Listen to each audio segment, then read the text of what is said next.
বাসে, সিএনজি রিকশায় কোথাও আমরা নিরাপদ নই।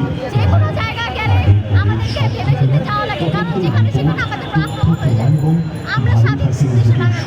আমাদের দেশ 1971 সালে একটা স্বাধীন হয়েছে এবং আমরা গত জুলাই মাসে মানে 2024 জুলাই আন্দোলনের মাধ্যমে আমরা বাংলাদেশকে আবারও স্বাধীন করি এবং আমরা স্বাধীন করার পরে আমাদেরকে এই দিনগুলো দেখার জন্য আমরা স্বাধীন করেছি?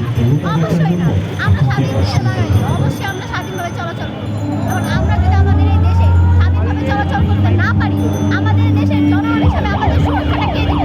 অবশ্যই আমাদের স্বরাষ্ট্র উপদেষ্টা, আইন শৃঙ্খলা বাহিনী, ওনাদের তো দায়িত্ব আমাদেরকে যথাযথভাবে সেফ দেওয়া। আমরা যদি সেফভাবে না থাকতে পারি, ওনাদের কিসের দেশের সংস্কার, কিসের রাজনীতি, কিসের নির্বাচন, ওনারা সব এগুলো পরে করতে পারবে।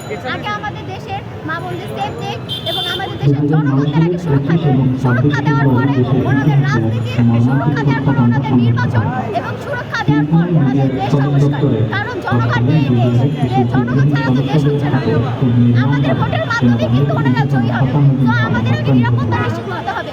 কিছু কিছু জায়গা এখন জনগণ দিনের বেলা বের হতে ভয় পাচ্ছে, সেই জায়গাগুলোতে আইন শৃঙ্খলা বাহিনীকে কারণ দেশের আইন শৃঙ্খলা বাহিনী এবং যারা উপদেষ্টারা আছেন ওনারা বর্তমানে রাজনীতি, নতুন রাজনৈতিক দল, নির্বাচন এগুলো নিয়ে ব্যস্ত। কিন্তু দেশের জনগণ যে সুরক্ষা না, এগুলো কি ওনাদের দেখার দায়িত্ব না? ওনাদের তো দায়িত্ব আগে দেশের জনগণদের সুরক্ষা দেওয়া। দেশের জনগণদের সুরক্ষা না দিয়ে ওনারা ওনাদের রাজনীতি নিয়ে ব্যস্ত।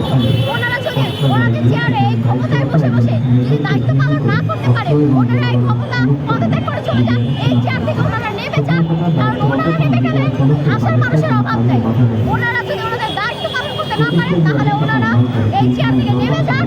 কারণ ওনাদের আমলাদের দাবি থাকবে ধর্ষকদের জনসম্মুখে এনে এই কয়েকদিনে যে ধর্ষণগুলো করা হয়, প্রত্যেকটা ধর্ষণকারীকে আইডেন্টিফাই করে জনসম্মুখে ফাঁসির দাবি জানাচ্ছি এবং দ্রুত সময়ের মধ্যে আমাদের দাবি ওনাদের নিশ্চিত করতে হবে।